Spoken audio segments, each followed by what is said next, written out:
Dimanche 10 mars 2024, nous nous retrouvons ensemble à la communauté d'études quotidiennes de la Bible pour étudier la leçon des jeunes dans la brochure ayant pour titre Jésus et la liberté. Le titre de la leçon pour cette semaine est La tyrannie finale et en date de dimanche. Donc notre leçon, ça va être la dernière superpuissance de la terre. Les visions que Jésus a données à Jean dans l'Apocalypse révèlent une coalition politico-religieuse économique à la fin des temps, qui se formera pour menacer le peuple de Dieu. Dans une période de crise à venir, diverses institutions s'uniront pour forcer le peuple de Dieu à faire des compromis. Les prophéties promettent qu'en dépit de la pression et de la coercition extrême, Dieu aura toujours un groupe de croyants qui lui restera fidèle. Les bêtes de Daniel et de l'Apocalypse symbolisent les nations de la terre. Daniel 7, versets 17 et 23. La bête qui monte de la terre dans Apocalypse 13, verset 11, représente la dernière superpuissance culturelle et militaire de ce monde, la seule nation ayant l'influence et le pouvoir de répandre et d'imposer un ordre du jour religieux à l'échelle mondiale dans les derniers jours. Cette bête fait partie d'une série de créatures décrites dans Daniel et dans Apocalypse. Chacune de ces créatures symbolise une nation différente. La nation représentée par la bête conduit le monde entier à se rallier à un certain ordre du jour religieux, ce qui déclenchera la dernière phase du conflit entre le bien et le mal, juste avant le retour de Jésus. La plupart des bêtes de Daniel et de l'Apocalypse viennent de la mer, ce qui signifie que ces nations se développent dans des régions du monde surpeuplées et fortement disputées. En revanche, la bête d'Apocalypse 13, verset 11 surgit de la terre. Si le symbole prophétique de l'eau représente beaucoup de peuples, des nations et de langues, on peut en déduire que le symbole prophétique de la terre signifie le contraire, le désert. La Bible associe le désert à la solitude. Le Nouveau Monde, comme on appelait l'Amérique du Nord, était calme et paisible, un véritable désert comparé aux terres farouchement disputées de l'Ancien Monde, qui est l'Europe.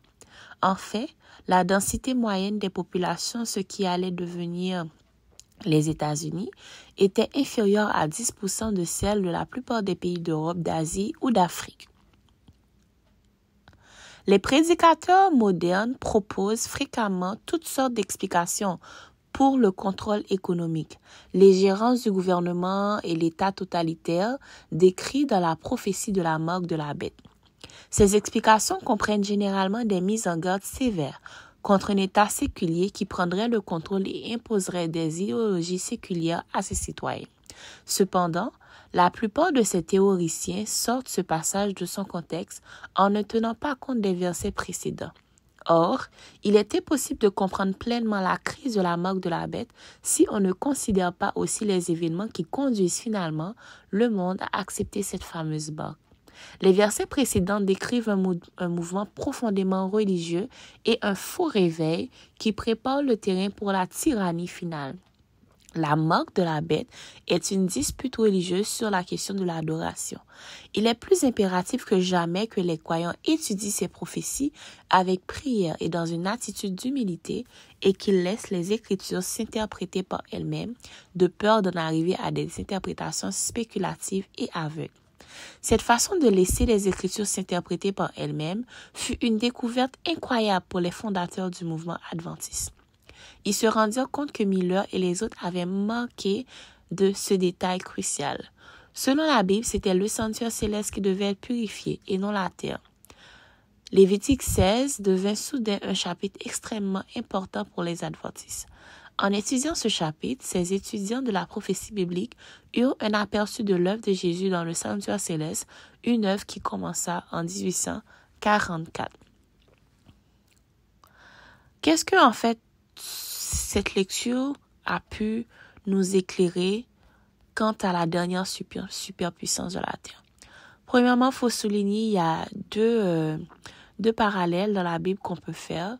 Il y a la description du peuple qui sort de la mer, qui signifie que c'est surpeuplé, il y a une grande population. Le peuple, lui, qui sort de la terre qui signifie en parallèle que c'est un désert. Et on voit, ça a aussi rapport avec la découverte du Nouveau Monde, donc la découverte de l'Amérique par les colons, ceux qui sortaient de l'Europe et tout, qui faisaient la colonisation.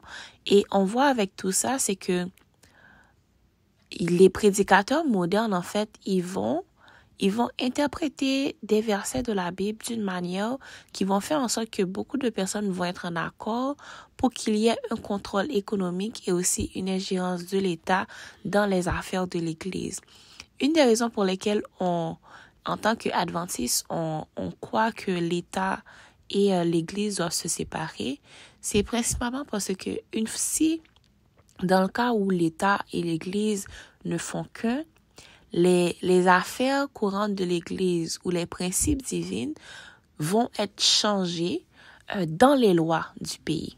Parce qu'on ne pourra plus faire la distinction en ce qui appartient à Dieu et ce qui est d'ordre politique ou de l'État, du gouvernement. Donc, ce qui fait en sorte qu'il n'y aura pas une séparation entre ces deux entités-là. Alors que, en fait, nous étudions la Bible pour nous-mêmes, comment est-ce que nous pouvons nous protéger contre les fausses interprétations de certains enseignants? Une des choses que je pourrais dire par rapport avec ça, ce serait aussi de ne pas accepter automatiquement tout ce que les gens nous enseignent. C'est d'aller faire nos recherches, de lire la Bible, de lire d'autres livres, de se documenter sur les histoires, de regarder l'historique de ce que les gens nous racontent.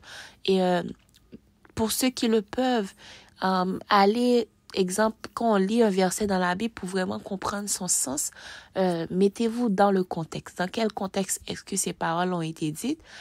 Essayez de trouver l'original, le verset original, soit en grec et tout.